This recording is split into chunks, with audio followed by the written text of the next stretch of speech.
Hey guys, Josh Reese here, following a win over the Nuggets. I don't know if you saw the video I did for the Nuggets earlier when I posted it, but I figured I'd come back and do another separate video just because I didn't want to make like one really long, 10, 15-minute video about everything that I was thinking about after the game, so I wanted to pop on and just do another quick one. But I got a lot of people that were asking me about Troy Williams being signed to the roster for the rest of the season, why they were not interested in Omri Casspi, why, oh why, are the Rockets rolling their lot with so many guys that are getting signed to the D-League. And the best thing that I can ascertain from this situation is that the Rockets never really expected any of those guys to play for the team.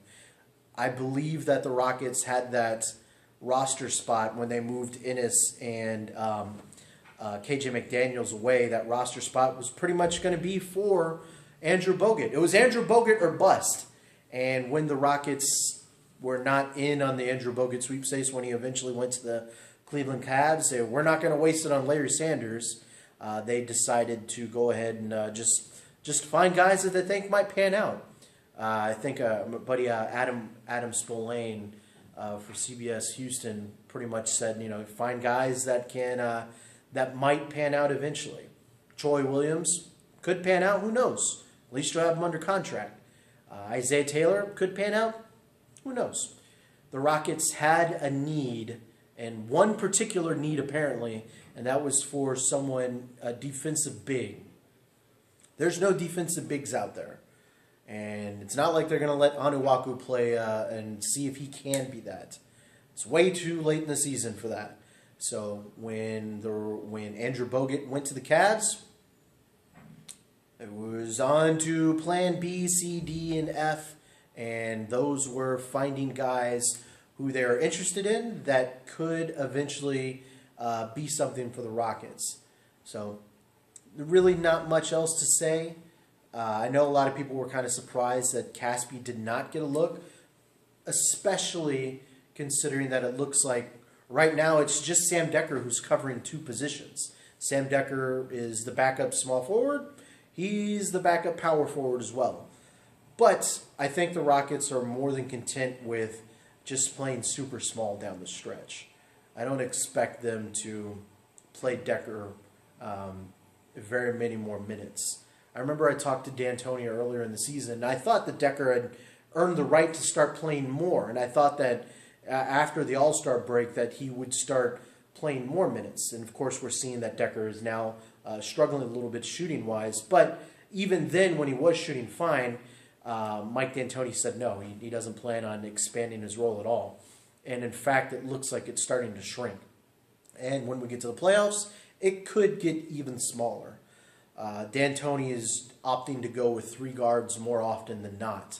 So when you have that problem, there's no need for another small forward or power forward. So if there's not much of a need for Sam Dekker, there's not much of a need for Omri Casspi or Lance Stevenson or whoever the hell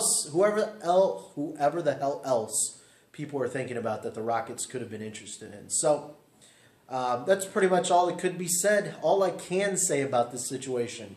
Yeah, it seems strange that the Rockets have four guys that are pretty much D-leaguers. You have Wilcher, Onuaku, Taylor, and Williams. But, there's no reason to not start trusting Daryl Morey. He's hit home runs he's hit stuff out of the home runs. He's hit home runs every single time he's been at bat.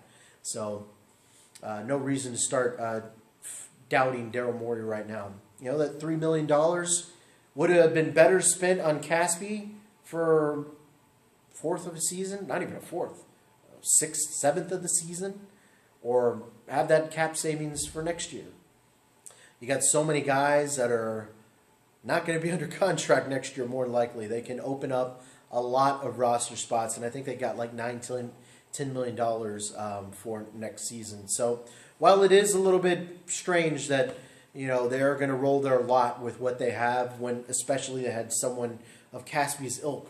He's no Michael Jordan, of course, but Casspi, he's a decent player. And especially this time of season, you don't find guys like Casspi just out there. So it's strange, but it seems to be that's the way the Rockets are going to roll their lot. So that's all I got to say about this, guys. I appreciate you guys for giving this a watch. Make sure to like, subscribe. Feel free to share with other people. I'd appreciate it. You can find me on Twitter at Mr. Joshua. And that's pretty much it here from Toyota Center. Appreciate you guys for giving this a listen, watch, whatever. I'll catch you guys next time.